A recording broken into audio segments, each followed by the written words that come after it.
del 1 al 13.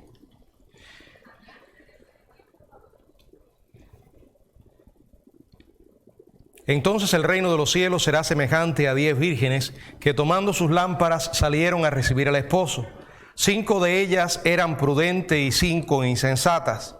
Las insensatas, tomando sus lámparas, no tomaron consigo aceite, mas las prudentes tomaron aceite en sus vasijas juntamente con sus lámparas. Y tardándose el esposo, cabecearon todas y se durmieron. Y a la medianoche se oyó un clamor: aquí viene el esposo, salid a recibirle. Entonces todas aquellas vírgenes se levantaron y arreglaron sus lámparas. Y las insensatas dijeron a las prudentes: danos de vuestro aceite, porque nuestras lámparas se apagan. Mas las prudentes respondieron diciendo: para que no nos falte a nosotras y a vosotras, id más bien a los que venden y comprad para vosotras mismas. Pero mientras ellas iban a comprar, vino el esposo, y las que estaban preparadas entraron con él a las bodas, y se cerró la puerta. Después vinieron también las otras vírgenes diciendo: Señor, Señor, ábrenos. Mas él respondiendo dijo: de cierto os digo que no os conozco. Velad pues, porque no sabéis el día ni la hora en que el Hijo del Hombre ha de venir. Padre, gracias por tu palabra. En esta hora, Señor, te suplicamos que tú tomes control de este estudio que vamos a tener, que tu Espíritu, Señor, que nos guíe a toda verdad, nos guíe a las verdades de este pasaje para nuestras vidas. Ilumina nuestras mentes para comprenderlo, Señor. En tus manos nos ponemos, en el nombre de Jesucristo. Amén. Bueno, continuando con esta serie de estudios basados en el Evangelio de Mateo, el estudio de esta noche está basado en este pasaje que leímos y lo hemos titulado Señales del fin, el destino de los que no están preparados. Y tenemos ante nosotros la parábola de las 10 vírgenes. Bueno, este es un pasaje que a la luz de su contexto tiene que ver con la manifestación gloriosa. O sea, cuando el Señor venga con poder y gloria de una manera visible, la segunda fase de su segunda venida. No se relaciona específicamente con el arrebatamiento de la iglesia. Sin embargo, nosotros creemos que hay pasajes de la Biblia que tienen, los pasajes de la Biblia todos tienen una sola interpretación. Una sola interpretación correcta y varias aplicaciones. Un pasaje puede tener varias aplicaciones y una de las cosas que vamos a ver con este pasaje, que aunque se refiere específicamente a la segunda fase de la segunda venida del Señor, no es una aplicación mala usarlo, por ejemplo, para hablar del arrebatamiento de la iglesia, porque contiene principios que también son válidos para esa parte de la segunda venida de Cristo. Tampoco es una mala aplicación emplearlo para compararlo, esta realidad que aquí se enseña y sus principios con la experiencia de la muerte, que cuando llega la muerte se acaban las oportunidades. Esta parábola es conocida como la parábola de las 10 vírgenes y se da con el fin de acentuar la importancia incalculable de estar preparados para el encuentro con Cristo cuando regrese a la tierra, porque después que Él aparezca, los incrédulos que estén vivos se les habrá acabado la oportunidad de salvación. Y esa es la interpretación de este texto, por cuanto después viene el juicio. Pero repito, en su aplicación hay principios que vamos a ver que sí son válidos con relación al arrebatamiento de la iglesia. Esta parábola de las 10 vírgenes es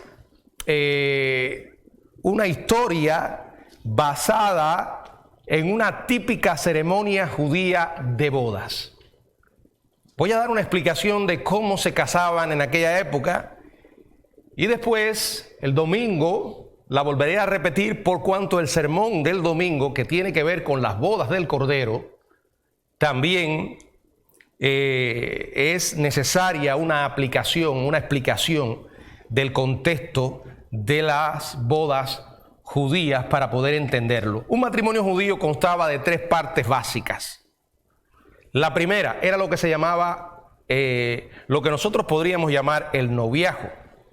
Era algo que se arreglaba a menudo por los padres de la novia y el novio, Era una especie de contrato matrimonial, por eso no significaba exactamente lo que significa para nosotros hoy el noviazgo. Repito, tenía un compromiso mucho más grande para la pareja. Y ellos, los miembros de la pareja, tenían poca o prácticamente ninguna participación directa en la elección de la pareja. Eran los padres los que tomaban esta responsabilidad. La segunda parte era el compromiso, que incluía la ceremonia del matrimonio, en que los novios intercambiaban votos en presencia de la familia y los amigos. Ya en ese momento también se le conoce esto como el desposorio, ¿verdad? La persona se consideraba casada y su relación solo podía romperse por un divorcio formal, como si hubieran estado casados por muchos años. Si sucedía que el novio moría durante el compromiso, a la novia se le consideraba viuda. O si ocurría una traición, era adulterio. Bueno, precisamente en esta etapa del desposorio era donde estaba María cuando concibió del Espíritu Santo, y parte del oprobio que tuvo que soportar fue el ser considerada una adúltera. El compromiso podría durar varios meses, a veces hasta todo un año. Entonces, ¿el novio qué hacía? Bueno, no había novios haraganes en aquella época. Eran hombres ocupados con un oficio, profesión o en agricultura, y en que de esta manera preparaban un lugar para poder vivir con su esposa. Generalmente ocurría en la casa del padre. O sea, todas estas cosas son ilustraciones mismas de lo que vamos a ver aquí, y también podemos comparar muchos de estos principios con lo que vemos en escatología con relación al Señor viniendo por la novia en el arrebatamiento, después 7 años en que estará con la novia, se celebrarán las bodas del Cordero en el cielo, antes el tribunal de Cristo, después las bodas del Cordero. Pero bueno, en este contexto es importante saber estos detalles. Al final del periodo de compromiso se hacía una fiesta. Esta festividad, que podía durar una semana, se iniciaba cuando el novio con sus padrinos iba a la casa de la novia, donde las demás damas de honor de la novia estaban allí acompañándola, esperando con ella. Juntos, entonces, el novio y la novia y sus acompañantes salían a desfilar por las calles, proclamando la verdad de que las bodas estaban a punto de comenzar. Por lo general, esta procesión se iniciaba en la noche. Ese cortejo nupcial empleaban lámparas o antorchas para iluminar el camino y entonces también llamar la atención. Al final del periodo de fiesta, cercano al novio, quien actuaba como padrino, tomaba a la novia de la mano y la colocaba en la mano del novio. Entonces, por primera vez, la pareja podían estar solas. El matrimonio se consumaba y la pareja vivía de allí adelante unida en su nuevo hogar. Bueno, fue esta tercera parte del matrimonio que Jesús emplea como un marco para ilustrar esta parábola. Cuando la parábola se desarrolla, Jesús se centra primero en las damas de honor, lo que aquí se llaman las 10 vírgenes. Luego en el novio y finalmente en la advertencia para la cual Jesús cuenta la parábola. Vamos entonces a mirar estas 3 ideas. Primero, las damas de honor. Vamos a leer en el capítulo 25 los primeros 5 versos, si alguien puede leerlo, por favor. Entonces el reino de los cielos será semejante a 10 vírgenes que tomando sus lámparas salieron a recibir al esposo. 5 de ellas eran prudentes y 5 insensatas. Las insensatas, tomando sus lámparas, no tomaron consigo aceite, mas las prudentes tomaron aceite en sus vasijas, juntamente con sus lámparas. Y tratándose el esposo, cabecearon todas y se durmieron. Bueno, la preparación para la segunda venida del Mesías será más trascendental que la preparación para su primera venida. Porque aquellos que le rechazaron durante su encarnación tuvieron oportunidad de ser salvos mientras tuvieron vida. Es muy posible de que muchos de aquellos que gritaron sea crucificado y que pidieron a Barrabás en lugar pidieron a Barrabás en lugar de Jesús, más tarde se hayan vuelto a él como Señor y Salvador. Pero en este contexto no habrá tal oportunidad cuando Jesús regrese.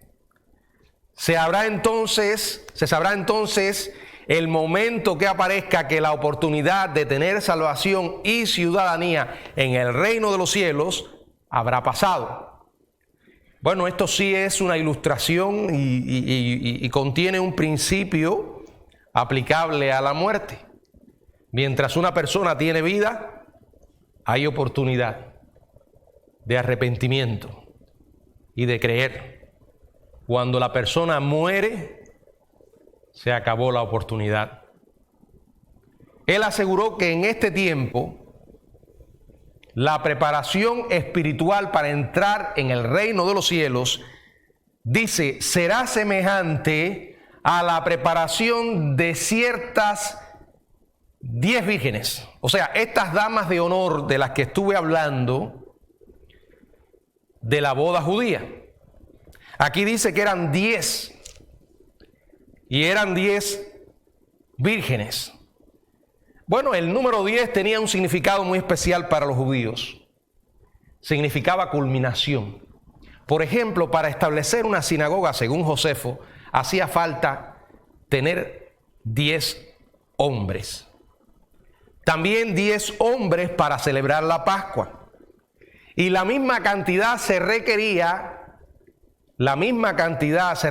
para dar la bendición oficial en una boda. Estas 10 eran vírgenes porque en aquella época se acostumbraba que las damas de honor fueran jovencitas castas, o sea, que no hubieran estado casadas. En el contexto de la enseñanza de Jesús respecto a su regreso y de la parábola que ejemplifica la venida de su reino, el esposo sabemos quién es, ¿verdad? El esposo es, obviamente, el Señor. Las 10 vírgenes son los creyentes profesos en Él. O sea, todos los que públicamente manifiestan que son cristianos. Bueno, esas 10 vírgenes pueden ser una ilustración de la iglesia visible, digamos, ¿verdad? Que sabemos que está compuesta por el trigo y la cizaña. Sabemos que en una congregación local todos podemos parecer cristianos. Todos podemos tener apariencia de cristianos. Sin embargo, esa apariencia no necesariamente reflejará la realidad del corazón. Porque muchas personas pueden parecer y no ser. Muchas personas pueden tener la apariencia de trigo y en su interior ser cizaña. Muchos que estarán en la iglesia realmente nunca habrán nacido de nuevo. Y esa es la idea. Aquí se tipifica a aquellos que profesan su fe públicamente, pero no necesariamente, repito, refleja la realidad interior que poseen. Las lámparas o antorchas simbolizan la identidad exterior que tienen con la iglesia. Las antorchas también representan la expectativa del inminente regreso de Jesús, es decir, la preparación y disposición de las damas de honor para recibir al esposo divino cuando venga a recogerlas y a llevarlas a la fiesta de boda en el reino de los cielos. Repito, estas 10 damas de honor representan discípulos profesos de Cristo que afirman amar la posibilidad de que Él aparezca y que por tanto demuestran una preparación externa para el reino, pero que no pasaba de ser en apariencia, por cuanto habían 5 que la Biblia llama insensatas. ¿Por qué eran insensatas? Porque no estaban preparadas. Porque no vinieron a preocuparse por esa preparación hasta que llegó el esposo. Bueno, así sucede a veces con personas que están en las iglesias. Se acostumbran a andar entre cristianos. De hecho, saben cómo hablan los cristianos, qué hacen los cristianos, se acostumbran al ambiente cristiano, pero ninguna de esas cosas garantiza que una persona sea realmente un hijo de Dios. Y lo triste es que muchos viven dentro de la iglesia con una falsa sensación de seguridad y no vienen a despertar a esa realidad hasta que pueda ser demasiado tarde. Aquí sucedió que fue cuando llegó el esposo. Fíjense que en apariencia eran idénticas, ¿verdad? Todas eran vírgenes, todas estaban esperando al esposo, todas cabecearon y se durmieron, todas tenían lámparas. La diferencia la hizo el aceite. Y se vinieron a dar cuenta de que necesitaban el aceite cuando llegó el esposo.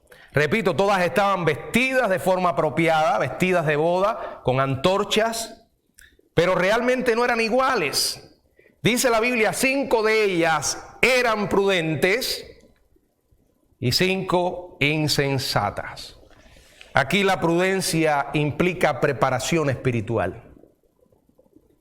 Aquí la prudencia significa realmente preocuparnos por nuestra salvación.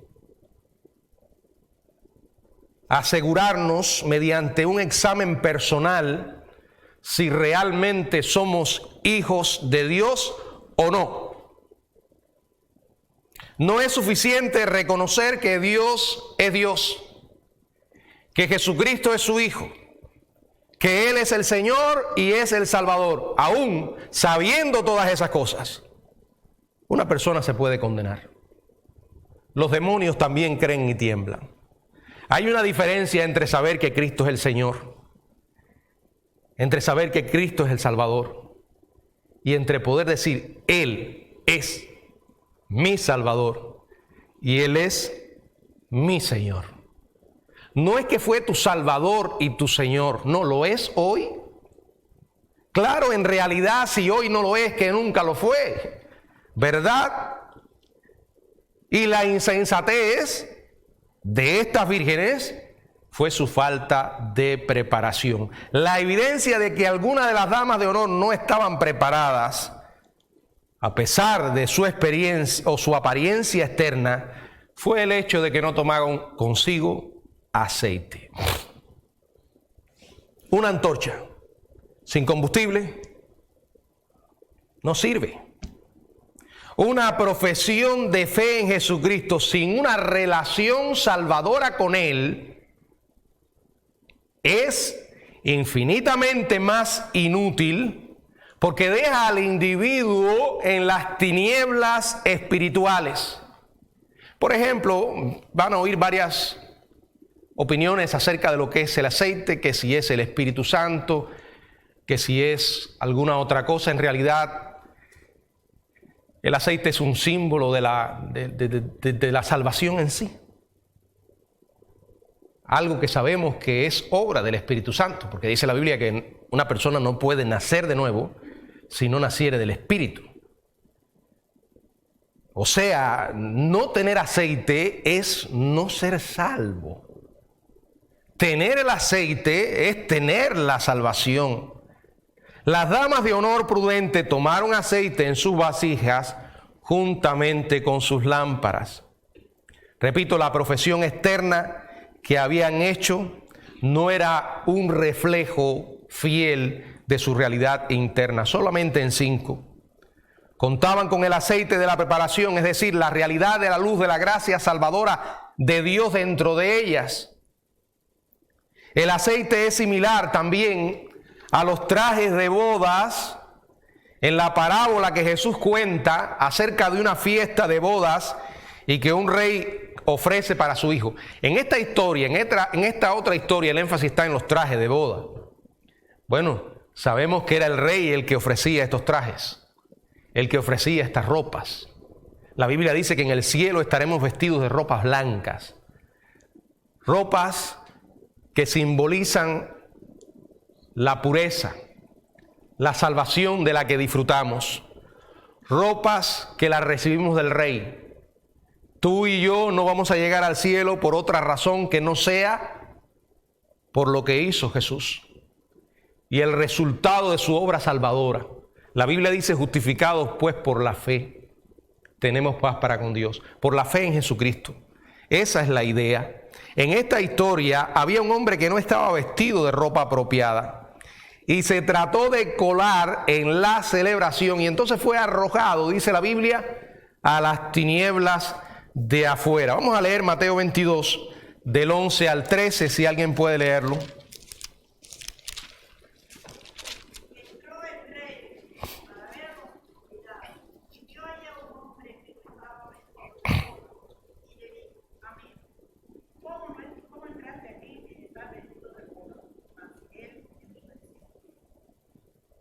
El 13.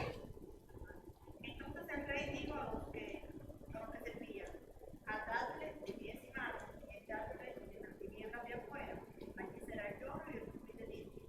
Bueno, el rey había invitado a la fiesta a todos los miembros de su reino, sin importar la posición social, riqueza o carácter.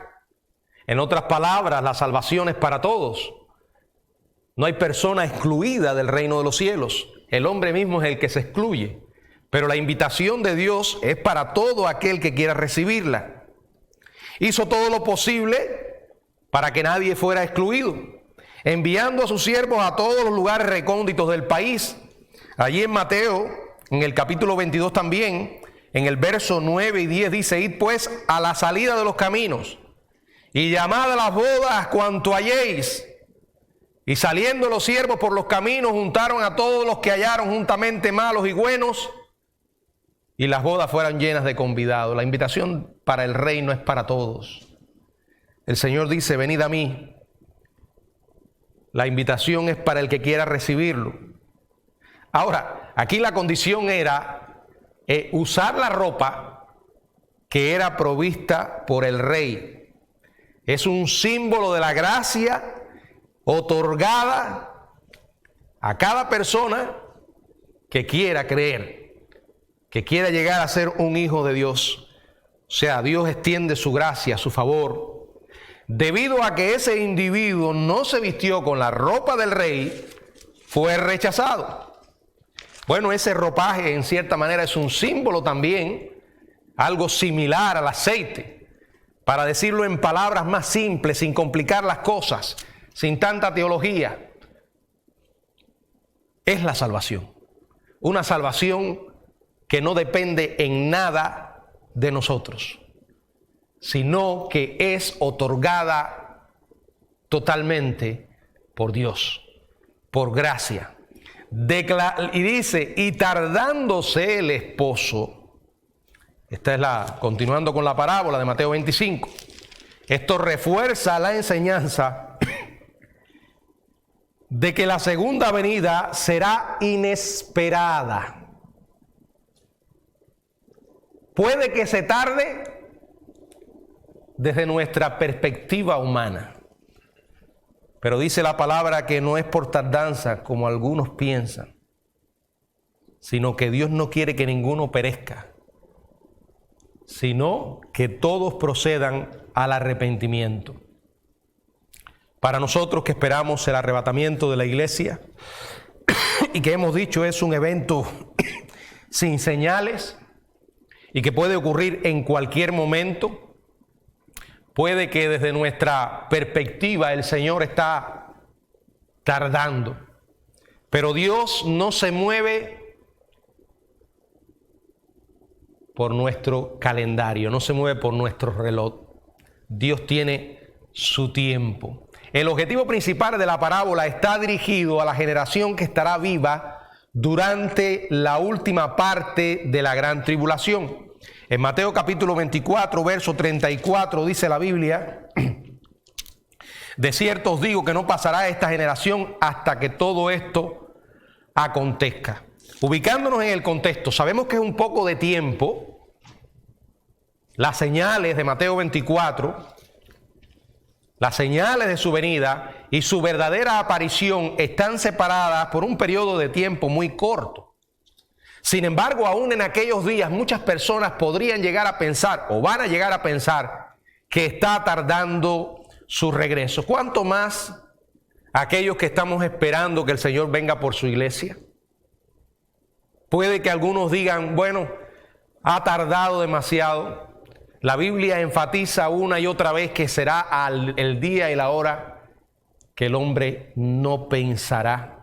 O sea, las personas estarán ocupadas en sus labores diarias, comunes y corrientes. La humanidad estará viviendo un día más, como otros, sin la más mínima idea de que el regreso de Jesús se pueda producir. Dice que las damas de honor cabecearon y se durmieron. Bueno, no hay nada en el contexto que indique el hecho de que dormirse fuera pereza o falta de fe. No estuviese mal que cabecearan y se durmieran si hubieran estado preparadas, pero no estaban. Pero el hecho de que estas damas de honor prudentes se quedaron dormidas otra vez ilustra que nadie, ni siquiera los santos más fieles, sabrán con exactitud cuándo vendrá el Señor. Eso es lo que está detrás del concepto de inminencia que nosotros creemos con relación a la venida del Señor por la iglesia. Lo peligroso era que estas insensatas se durmieran, quizás con toda probabilidad por la falsa confianza, mientras que las otras probablemente hayan cabeceado y dormido porque sí se sentían seguras de verdad. Pero estas otras tenían una falsa sensación de seguridad. Hay una pregunta con la cual nosotros tenemos que lidiar muy seriamente. Y es esta: ¿soy yo verdaderamente un hijo o una hija de Dios? ¿Verdaderamente he nacido de nuevo? Porque de no ser así estaremos en un gran problema cuando Cristo venga por la iglesia. No creo eso de que el Señor se va a llevar una parte de la iglesia y la otra la va a dejar. Eso no tiene sustento bíblico. El Señor no se va a llevar la novia y va a dejar los pies de la novia.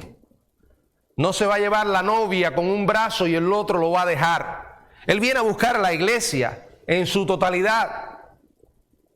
Ahora, que van a haber cristianos profesos nominales que se van a quedar con toda seguridad. Yo no diría, no me gusta llamarlos cristianos nominales, porque en realidad no son cristianos. Simplemente personas con la cabeza probablemente llena de conocimiento, pero sin una relación salvadora con Dios. Es bueno saber, es bueno aprender, es bueno conocer la Biblia, pero no podemos evadir la pregunta, ¿qué voy a hacer con lo que conozco? Tengo que hacer algo al respecto. Más importante que conocer, más importante que tener la mente llena de información, es estar seguro de que nací de nuevo. Verdaderamente en un punto en mi vida me arrepentí y creí, o llegué aquí y no sé cómo llegué. A lo mejor alguien me empujó y aquí estoy desde ese empujón. Es un asunto muy serio. En Juan capítulo 3 Jesús le aclaró bien a ese hombre llamado Nicodemo, un hombre religioso, y le dijo claramente, os es necesario nacer de nuevo. Eso es lo que nos da seguridad de que al morir iremos al cielo. Como nuestros pecados han sido perdonados, ya nuestro destino no es el infierno. Eso es lo que nos da seguridad de que cuando Cristo venga nos iremos con Él. De lo contrario, aquellos que queden aquí les espera un tiempo terrible. Un tiempo terrible. Ahora vamos a ver acerca del novio en los versos del 6 al 12, si alguien puede leerlo. A la medianoche se oyó un clamor. Aquí viene el esposo, salid a recibirlo. Entonces todas aquellas vírgenes se levantaron y arreglaron sus lámparas. Y las insensatas dijeron a los prudentes, dadnos nuestro aceite, nuestras lámparas se apagaron. Mas las prudentes respondieron diciendo, para que no nos falte a nosotros y a vosotras, y más bien a los que venden y comprar para vosotros también. Sí. Pero mientras ellas iban a comprar, vino el esposo, y las que estaban preparadas entraron a comer a la puerta, se cerró la puerta. Después vinieron también las otras vírgenes diciendo, Señor, Señor, abre. Mas él respondiendo dijo, de cierto os digo que no os conozco. Velad pues, porque no sabéis el día ni la hora en que el Hijo del Hombre ha de venir. A la medianoche, dice el verso 6. Generalmente a la medianoche uno se encuentra en el sueño más profundo, tal como estas damas de honor. Y la llegada del novio en ese momento resalta aún más lo imprevisto del regreso de Cristo. Todas sabían que el novio vendría pronto. Todos escuchan el mismo mensaje domingo tras domingo. Leen la misma Biblia. Todas estaban reunidas en la casa de la novia esperándolo.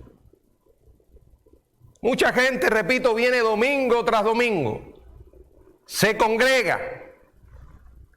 Ellas estaban muy conscientes de que los periodos de noviazgo y compromiso habían concluido y que se hallaban a punto de empezar las fiestas finales.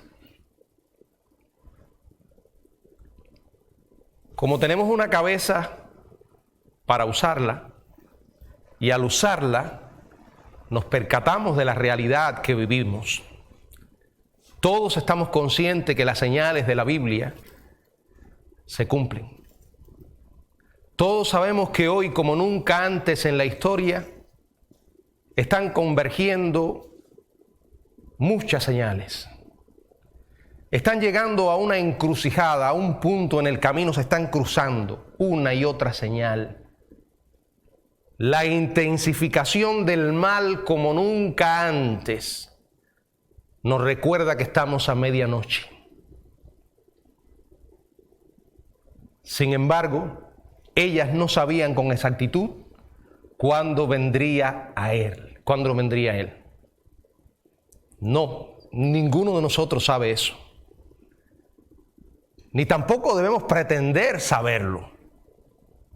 No importa cuán convincente, ya lo dije el viernes anterior y lo vuelvo a repetir, no importa cuán convincente parezca un predicador, ni cuánto conocimiento parezca tener de profecías, de escatología.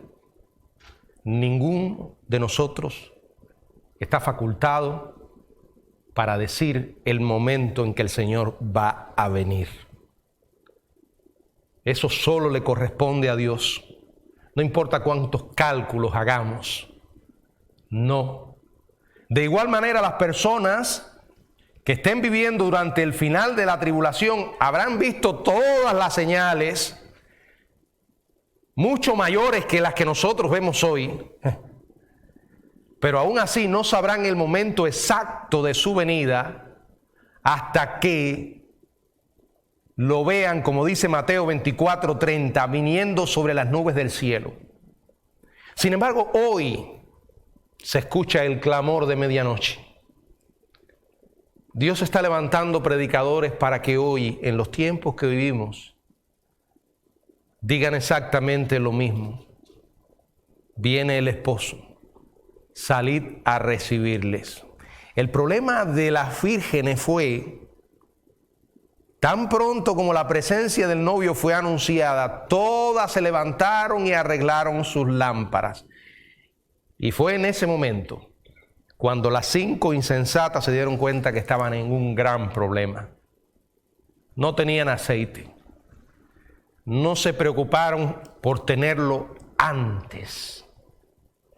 Una y otra vez tal vez aplazaron la decisión. Creyeron que podían ir deprisa a la tienda en cualquier momento que quisieran y asegurar lo que necesitaban con bastante anticipación. Hay gente que va huyendo de Dios hasta el último día, cuando ya es demasiado tarde. Probablemente llegaron a pensar que podían tomar aceite prestado si la tienda estaba cerrada. Ahora trataron de hacerlo. Cuando las insensatas dijeron a las prudentes, danos de vuestro aceite porque nuestras lámparas se apagan, las prudentes respondieron diciendo, para que no nos falte a nosotras y a vosotras, id más bien a los que venden y comprad para vosotras mismas. Hermano, el principio aquí es la salvación, no es transferible, es personal. Usted no se la puede dejar como herencia a sus hijos, aunque quisiera. Cada uno necesita tener un encuentro personal con Jesucristo. Repito, usted no puede ser salvo por su hijo por mucho que le ame. Usted no puede ser salvo por su esposo o por su esposa. No importa cuánto vayan juntos a la iglesia. Más de una vez hemos visto casos de matrimonios que han asistido a la iglesia por años y al final, cuando llega el momento de la muerte, toman destinos distintos. Porque el venir aquí, el tener un esposo o una esposa cristiana por años no salva. Por eso el esfuerzo de predicar tiene que ser intencional y de manera constante. No nos podemos cansar de hablarle a esa persona que amamos y que quisiéramos que se salvara. Las insensatas damas de honor, al parecer, intentaron iluminar sus antorchas secas. Los trapos quizás se prendieron y luego se apagaron. Era demasiado tarde para pedir ayuda. Sus amigas no pudieron hacer nada por ellas. Usted no puede hacer nada por una persona después que muere. Lo que puede hacer es ahora, mientras esté vivo. Pero yo pienso que de alguna manera no hemos llegado al punto de creer esa verdad de tal manera que hagamos algo urgente. Si usted tiene la certeza de que un peligro aguarda a alguien que usted ama en un punto del camino por el que va a viajar, usted tiene que hacer algo al respecto. No puede permanecer en silencio. Y si la realidad del infierno la creemos, y la realidad del cielo la creemos, y la realidad del regreso del Señor lo creemos, la indiferencia no es una opción. No es natural. Lo que nos enseña la respuesta de las damas de honor prudente es que le era imposible para ellas proporcionar aceite a sus amigas insensatas. Su propio aceite no bastaba para compartirlo. Cada una tenía que comprar el suyo propio. Claro, el comprar aquí no tiene que ver con el comprar la salvación, porque sabemos que la salvación no se compra, es un regalo. Sin embargo, en la Biblia, en el Antiguo Testamento y en el Nuevo, se usa muchas veces la expresión de comprar. Pero vuelvo a decir, no la podemos tomar en ese sentido. Cuando el sentido literal no tiene mucho sentido o contradice lo que es la enseñanza general de la Biblia, no puede significar tal cosa. Y una de las doctrinas más claras del Nuevo Testamento es la salvación por gracia, por fe. No es por obra, dice Efesios, para que nadie se gloríe. La salvación no se puede comprar. Sin embargo, la compra de aceite a los que venden se refiere simplemente a asegurar la salvación de su única fuente. ¿Quién? Dios. La salvación se compra en el sentido que Isaías usó la expresión. ¿Qué dice Isaías 55:1? Alguien que lea, por favor. A todos los sedientos, venid a las aguas, y los que no tienen dinero, venid, comprad y comed. Venid, comprad sin dinero y sin precio, vino y leche. ¿Captan la idea? Aunque se emplea la idea de comprar, para que no quede ninguna duda, aquí dice, compren sin dinero y sin precio. Bueno, la misma idea en sus parábolas del tesoro encontrado en un campo y de la perla de gran precio es la que emplea Jesús. En Mateo capítulo 13, del 44 al 46. Mateo 13, del 44 al 46, si alguien puede leerlo. Además, el reino de los cielos es semejante a un tesoro escondido en un campo, el cual un hombre halla y lo esconde de nuevo, y gozoso por ello va y vende todo lo que tiene y compra aquel campo. También el reino de los cielos es semejante a un mercader que busca buenas perlas, que habiendo hallado una perla preciosa, fue y vendió todo lo que tenía y la compró. Miren, hermanos, en ambos, el descubridor vendió todo lo que poseía a fin de obtener lo que era valioso por sobre todos los demás. O sea, la idea aquí es esta. Hay un himno que dice, dejo el mundo. O sea, es la disposición de abandonar todo para seguir a Cristo. En teología se le llama eso arrepentimiento. O sea, tú vas por un camino de muerte, de pecado, y das un giro, volviéndote en fe al Señor. ¿Qué viene primero, el arrepentimiento o la fe? Ese es como el huevo y la gallina. Las dos cosas suceden. Está la obra de Dios. En otras palabras, el hombre debe estar dispuesto a renunciar a todo. No es que es salvo por eso. No, es que esa es la obra misma de la salvación. Fíjense lo que dice en el verso 10, Mateo capítulo 25, verso 10.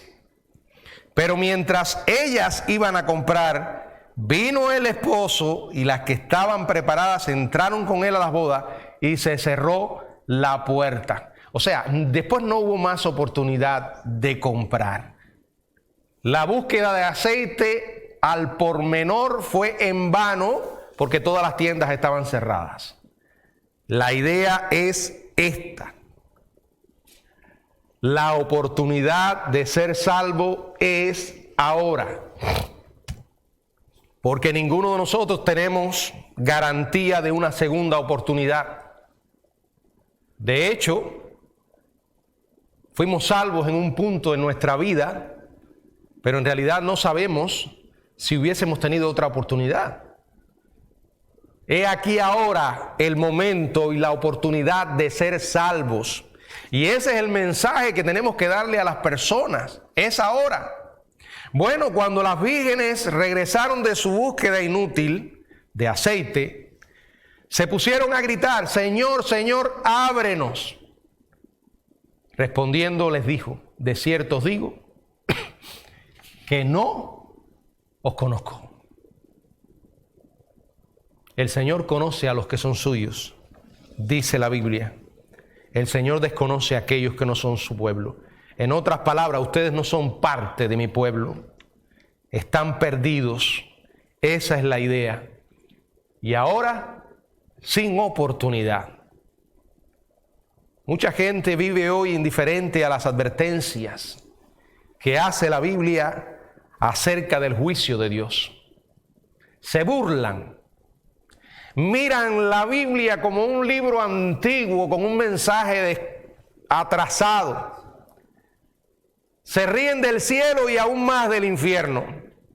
Hasta un día, donde único no habrá ateos, dijo alguien, es en el infierno. Pero será demasiado tarde, porque la oportunidad se acabó.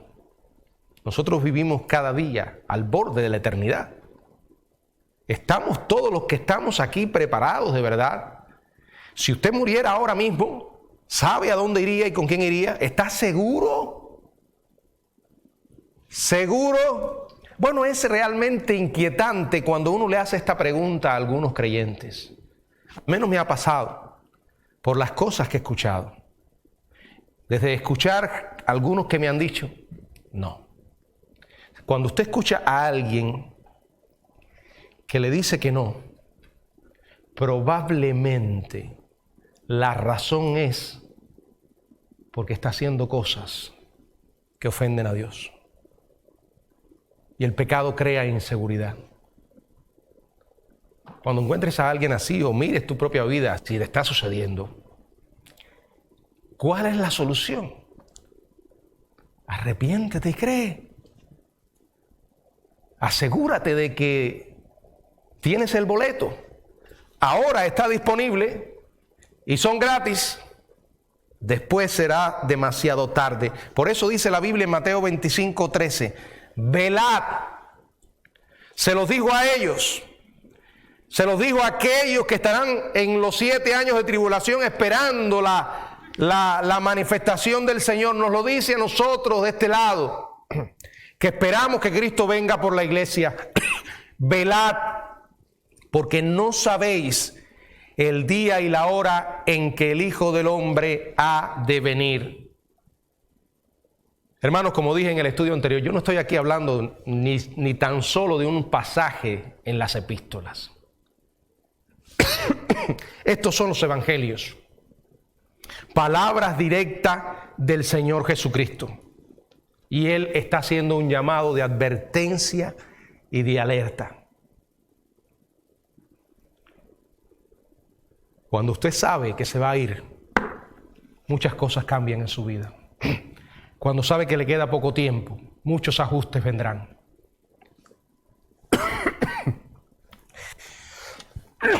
Y esa es la advertencia para nosotros. No sabemos el día exacto ni la hora. Que el Señor nos bendiga.